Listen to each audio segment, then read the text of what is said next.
Hey, Saturday morning, not hungover, and I'm gonna talk about Nobody. Thought it was awesome. I didn't. I thought I would like it. I didn't think I would like it as much as I do, but it's from director Ilya Neishuller, written by the guy that wrote the John Wick movies, and the director he did Hardcore Henry, which I saw, which I thought was pretty good, but it's not a movie that I would watch. I mean, if it was on TV, maybe I'd watch it. And it was, like a gimmick movie. But Nobody's so much better. And I just kept thinking, Bob Odenkirk from Mr. Show is an action guy, and he's so good and he's so convincing. He's like kind of intimidating.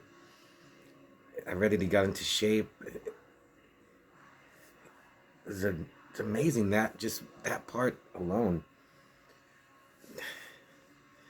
It's like I can't think of it, like Robin Williams or Stephen Wright being in an action movie. And as I was watching it, it was this kind of reminds me of History of Violence, and then it reminded me of so many other movies. And I can't remember which other ones, what movies reminded me of, or what parts from Nobody reminded me of these movies. And as I was watching it, I was like, this could totally be an Arnold movie. Like, because Arnold is, and he's the greatest. He's a Terminator. He's Commando. He's John Kimball. Is that his name? In Kindergarten Cop. Like, you would expect Arnold to be this guy, but it's Bob Odenkirk.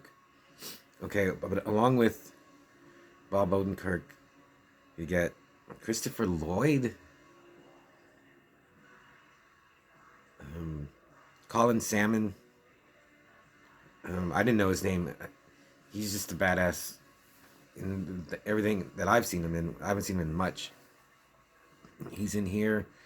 The RZA is good. Even RZA's not a good actor, but in here I thought it was him, but I was like, no, he's not. He can't act, but he was good in this. The bad guy. Let's see if I can say his name. Alesky Serebryakov. He was pretty good. He was a pretty good bad guy. Not the best, but he was pretty good. He just good enough. And then I saw Michael Ironside is in this as well. So when it started and I saw that, I was like, okay, even if I don't like this movie, Michael Ironside is in it. So that alone made me want to like it. But yeah, the whole setup, like you see his daily routine, the way uh, and I was pretty buzzed. I wasn't totally drunk, but I was pretty buzzed when I watched it. So now remembering some stuff is not while I was watching it.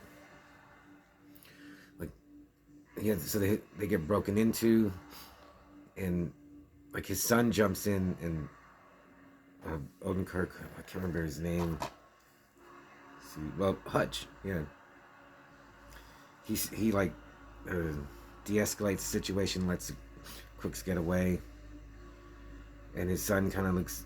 You can tell his like son kind of looks down on him after that, because he's such a in the movie in his daily life he's such a nice guy, or just like I can't remember the word, but he's a good dude, but he's not like a badass. And then he goes to get his he tracks down the people that broke into his house, and it's like a couple, and they have a baby, and he goes there to confront them and get his watch. I think they took no his watch. It was his watch. They taken his watch, and they had taken his daughter's bracelet, or he thought they did. And then like he wasn't gonna kill them. He was just gonna mess them up. But then he sees that they have a baby, and I think the baby had a little oxygen mask, or maybe I've seen some. But then he feels bad, And he takes the bus everywhere. So he gets on the bus, and these Russian, just like John Wick, these goddamn Russian bastard gangsters get on the bus, and he beats them up. But they beat him up too. And there was even a part where everyone talks about this bus fight. It was pretty good. It's not the raid, but then like, yeah, I kept thinking this is Bob Odenkirk kicking ass and making it look real and look good. And there's a part where someone gets thrown out the window of the bus, and it was Hutch, and I was, oh yeah, he's fighting like 5 or 6 dudes. So from this, and he has to do like a trach on one of the Russian thugs. But then you find out that that guy beat up was like the brother of a gangster in Russia who wants revenge for. He says like, "You killed my brother," and it was the last I saw he's still breathing. So, and then it just turns in. This movie never stopped. Like, it never dragged. Maybe which is weird because maybe just because I was so buzzed, it just seemed like, it's only an hour and a half, but it just seemed a little longer for some reason. But it didn't drag. And then you find out that Hutch is he was someone special in the military. Oh, they call him an auditor. And he'd go, like, I guess like a cleaner kind of, but he's just a badass. And like, you never find out exactly who he was or what he did. But I was like, he's Rambo, he's Commando, he's Chuck Norris, just in Bob Odenkirk's body. So yeah, and then it's pretty violent. Yeah, I mean, yeah, hell yeah, it's violent, but it's not overkill, and it's not as like gory and goopy as like Punisher, Warzone, or Rambo Part 4. Yeah, it's not quite that disgusting. I mean, I love those movies, or Dread 3D, or maybe maybe Dread, but there's no like gruesome gore, but there is some brutal kills though. And I didn't even think he was ever going to use a gun, but he does towards the end, because he's just all hand to hand. He uses a bat when the gangsters invade his home, and then he starts getting them. That's when I was like getting really buzzed, because now that's kind of fuzzy. He attacks their headquarters and their like hideouts, and then it has one final showdown.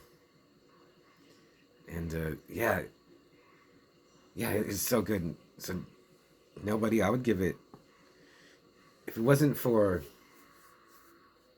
The Barbarian, I might say this was my favorite movie, and I would watch it again. Yeah, because I was thinking, would I watch it again? Definitely. And yeah, I'm just still amazed that Bob Odenkirk just came out of, he's just a comedian. He's just always funny. And he did this. Hey, look at him. So yeah, nobody, if you haven't seen it, if you like action movies, just buy it.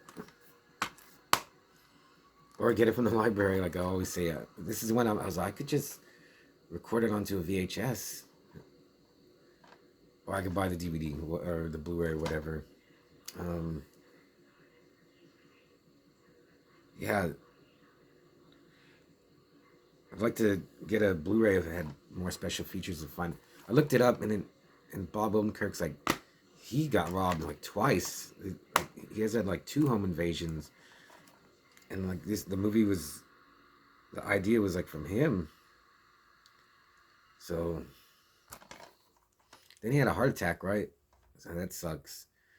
But yeah, I thought I would like it. I heard how good it was, and then I saw it, and I saw like it was. I think I watched it at the right time also, for whatever reason. I had a good buzz. I was off. I watched last night, so I was off today. Could stay up and watch it all. It's only an hour and a half. So yeah, 4 out of 5.